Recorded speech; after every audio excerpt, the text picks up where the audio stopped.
Welcome to another deep dive. Today we're going to be looking at Erewhon. Right. It's this satirical novel from 1872 by Samuel Butler. Sounds fun. Yeah. So we're going to be looking at some excerpts from Erewhon. And today our mission is to explore some of the unusual societal norms that are presented in this book. Yep. And how they kind of turn our ideas about morality on their heads, All right. especially when it comes to health and crime. So it's like Butler took all of Yeah. the norms of Victorian society and then like twisted them in a funhouse mirror. Yeah, exactly. And it all starts with this Yeah. this narrator, and he goes on this crazy journey into this hidden land of Erewhon. Okay. And he's got to, cross these treacherous mountains, raging rivers, all this stuff. And he even has this guide, Oh wow. Chowbok, who is not exactly the most trustworthy guy. Oh, that's not good when you're in a Right. treacherous landscape. Yeah. Yeah. It makes it Yeah. even more treacherous. Oh. Exactly. So this journey through the wilderness, it really starts to hint at the fact that things aren't as they seem. Yeah. And even the terrain itself, Hmm. it's kind of described as being almost hostile. Right. Like it's Yeah. trying to keep people out. Yeah, I was really struck by those statues the narrator finds at the mountain pass. Oh yeah. They're like described as being super primitive and unsettling, almost like a warning sign. Like a warning to turn back. Yeah, and Chowbok and his people are like terrified of them. Makes you wonder what happened there, right? Right. What kind of history is buried in those mountains? Totally, and it's like these statues become this symbol of the unknown. All the things that Right. Erewhon is trying to forget. The things they don't want to talk about. Yeah, exactly. So after all of that, the narrator stumbles into this hidden valley and he comes face to face with the Erewhonians, who are, Yeah. to his surprise, incredibly beautiful. Oh, wow. Yeah, he's like blown away by their beauty. He was expecting, like, scary, Right. hostile people to match the landscape. Right. But instead, it's beautiful people. I know. He even says that they're more beautiful than anyone he's ever seen. Oh, wow. So they've, like, achieved some kind of physical perfection. Yeah, and that's where things get really interesting because their beauty is almost at odds with their beliefs. They have this completely inverted view of morality, Okay. where being ill is actually considered a crime. What? Can you imagine, like, getting arrested for having a cold? That's wild. I know, and then all the things that we consider crimes, like theft or embezzlement, are treated as illnesses. So it's like a total I know. flip of how we think about things. Right, like they've just taken our assumptions about personal responsibility and like completely reversed them. Yeah. So in Erewhon, if you steal something, you're not a criminal, you're sick. Right. And they have these specialists called straighteners Straighteners. who treat these so-called moral failings. I love that straighteners, it's like they're trying to like straighten out your morals. It's like you've got a crooked moral compass, Right. and they got to straighten it out. Totally. There's this great anecdote about this guy, Mr. Nosnibor. He's this merchant, and he seems like a really upstanding guy. Mm-hmm. But he's being treated by a straightener for embezzling. Embezzling. Okay. Yeah, and it's just accepted as like a symptom of some kind of underlying condition. Interesting. Like it's not even seen as a deliberate act. So it's not like he did something wrong. Right. It's just he's sick, Exactly. and that makes him do these things. And it really highlights how absurd it is to judge people based solely on their actions. Without taking into account Right. all of the underlying factors. Right, without considering all the complexity of their circumstances. What if we looked at crime through the lens of illness? Right. I mean, Yeah. would our justice system look completely different? Totally. And the narrator actually gets to witness a trial where a man is convicted for the crime of consumption, which we know is tuberculosis. Okay. And the judge comes down hard on him. Really? Yeah, emphasizing his responsibility for his condition, Wow. even though the man is claiming that he inherited a weak constitution. Oh, so it's not even his fault. Or He's just predisposed to this illness. Right, and this is where Butler is really digging into the hypocrisy of Victorian society. Right.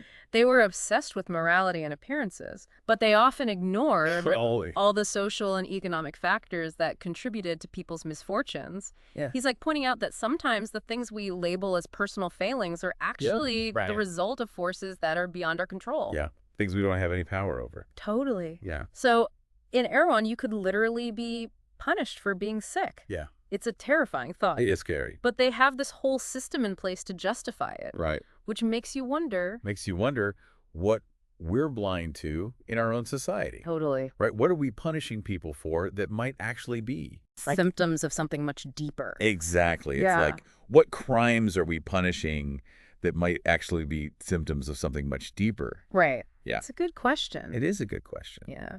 So then there's their religion, which is like just as crazy as their legal system.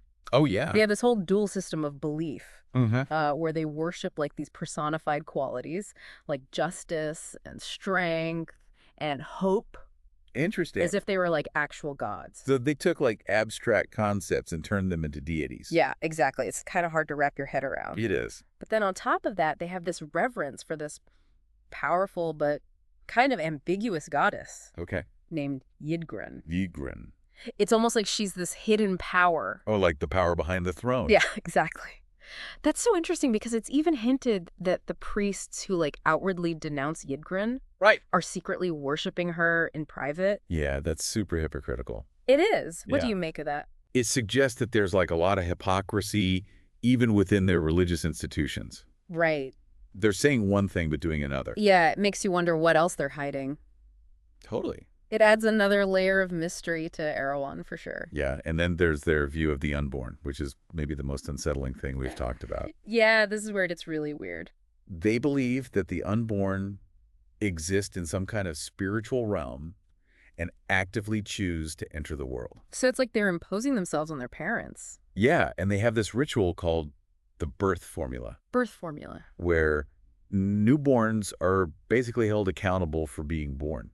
Wait, so they like punish the babies for being born? Well, not punish exactly, but they read them this document Oh, okay. that basically scolds them for choosing to be born and for all the trouble they're going to cause. So it's like a guilt trip for babies. Yeah, and since the baby obviously can't respond, they just assume consent. That's hilarious. It's totally a satire of original sin. Oh, I see it. Like Butler's making fun of the idea that we're born with all this guilt and responsibility. Yeah, and in Erewhon, even babies are held to these standards. This is pretty absurd. It really makes you question our own assumptions about free will. Yeah, and the responsibilities that we assign to children. Totally. And speaking of responsibilities, their education system is, Unique. yeah, unique to say the least. They have these colleges of unreason Colleges of unreason. where students are actually encouraged to develop their unreasoning It faculties. sounds so backwards. Right. Like, why would you encourage unreason? But the Erewhonians believe that reason and unreason are two sides of the same coin. Okay, so you need both. Yeah, you can't have one without the other. I kind of see that. The narrator visits one of these colleges with a cashier named Thims, Dems. and he's like impressed by the buildings and the rituals, but he's not convinced they're learning anything useful. So they're putting on a good show. Yeah, it's all for appearances. But what's interesting is that Butler might actually be advocating for a more holistic approach to education.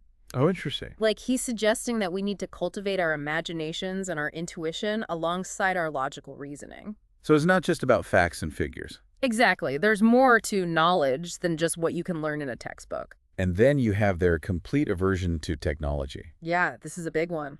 It all stems from this book called The Book of the Machines, The Book of the Machines. which sparked a revolution that led to the complete banishment of machines.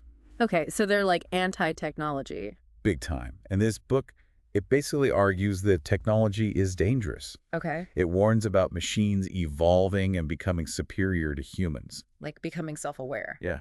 And humans becoming slaves to machines. That's kind of creepy. And eventually machines replacing us altogether. It's like a sci-fi nightmare. It is. And the crazy thing is that Butler wrote this over 150 years ago. So he was ahead of his time. Way ahead. He was already seeing the potential for technology to get out of control. And this was during the Industrial Revolution. Right when people were already starting to see the power of machines. Yeah, it makes you think about our own relationship with technology today. Yeah. Are we too dependent on our phones and computers? Totally. Are we headed for a future where machines take over? I mean, those are the questions Butler's asking us to consider. It's pretty profound. It's not just about the machines themselves. It's about what they represent. Okay.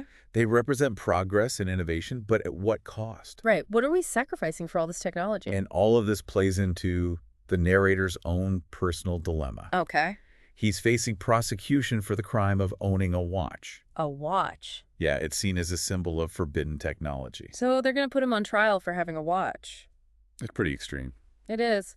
But amidst all of this, he finds himself falling in love with Erewhon, the daughter of his host, Mr. Nosnibor. Of course there's a love story. Right, because why not add a love story to this already crazy mix? And of course it's complicated. How so? He's expected to marry the eldest daughter, Zalora. Oh, so it's a love triangle. Yeah, but he's drawn to Erewhon. So he's caught between duty and love?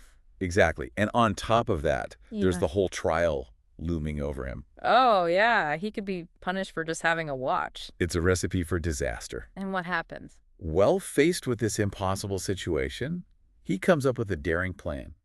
What does he do? He decides to escape Erewhon Escape. with Erewhon Oh, in a hot air balloon. a hot air balloon. Yeah. In a society that fears machines. I know it's incredibly risky. It is, but he's desperate. Yeah, he sees it as their only chance. But how does he get away with building a hot air balloon? He uses their beliefs against them. What do you mean? He convinces the king that he needs to ascend to the heavens to speak with the air god To speak with the air. to end a drought that they're having. That's brilliant. He manipulates their religious beliefs to get what he wants. That's pretty clever. It is. And what's even more surprising is that the queen becomes his ally. Yeah, she's described as being curious and adventurous. Oh, so she's not like the rest of them. No, she's actually open to new ideas. So even in this rigid society, there are people who question the status quo. Exactly. It gives us a glimmer of hope. Yeah, and the escape itself is so tense. I bet. He has to sneak Erewhon into the balloon without being detected. How does he do that? He hides her amongst the ballast and covers her with blankets. Oh, wow, that's risky. It is. And just as they're about to be discovered, the balloon is released. So they just barely escape. Yeah, they shoot up into the sky, leaving Erewhon and its crazy laws behind. It's like a moment of pure freedom. It is, but their journey is far from over. Oh no, what happens? They face storms, fog, dwindling supplies, Oh and no. they have no idea where they're going. So they've escaped one set of problems, Right. only to face a whole new set of challenges. Exactly. They're free from Erewhon, but now they're adrift in this vast and unforgiving world. That's a scary thought. Yeah. It really makes you realize, like, how fragile their escape actually is. Yeah. They might be free from Erewhon, but, like, they're still out there in this big, scary world. Right. And things get even worse when they realize they're like way out over the ocean. Ah, No land in sight. not good. They're running low on food and water, Oh, no. and they have no way to steer the balloon. So they're completely at the mercy of the elements. Totally. It's a pretty desperate situation. It is, but just when all hope seems lost, they get spotted by an Italian ship. Oh, wow. Talk about a close call. Right. It's like fate stepped in. Yeah. Gave them a second chance. It does make you wonder if they're really meant to be together, you know? Right. Maybe it's destiny. But then, just when you think things are going to work out for the narrator, he does something that's just like Yeah. so unexpected. What does he do? He starts coming up with this plan to like exploit the Erewhonians for profit. Wait. Yeah. He wants to like ship them to British colonies as cheap labor. Seriously. Oh, no. After everything he's been through. Right. And he's even talking about converting them to Christianity. Oh, so it's like he's trying to justify it. Right. Like he's doing them a favor. But really, he just wants to make money off of them. Exactly. It's such a weird twist after everything he said about Erewhonian society. I know. It's like he learned nothing. Right. And it really makes you question his character. Yeah. Is he really a good guy? Right. Like, is he any better than the people he's criticizing? This is where Butler's satire really hits hard. Yeah. He's showing us that even the people who think they're morally superior can still be greedy and selfish. And it's a reminder that escaping one system of injustice Right. doesn't mean you won't create another one. Exactly. We see this all the time in the real world. Totally. People profiting from systems that exploit others. And they always have an excuse. They're always justifying it somehow. It's a cycle that never seems to end. It's pretty depressing. It is. But it's important to be aware of it. Yeah, so that we can try to break the cycle. Exactly. Well, Erewhon is definitely more than just a fun adventure story. It's a deep commentary on human nature. Our capacity for both good and evil. And it makes us question our own beliefs and behaviors. Right. Are we living up to our own ideals? Then are we part of the problem? That's a lot to think about.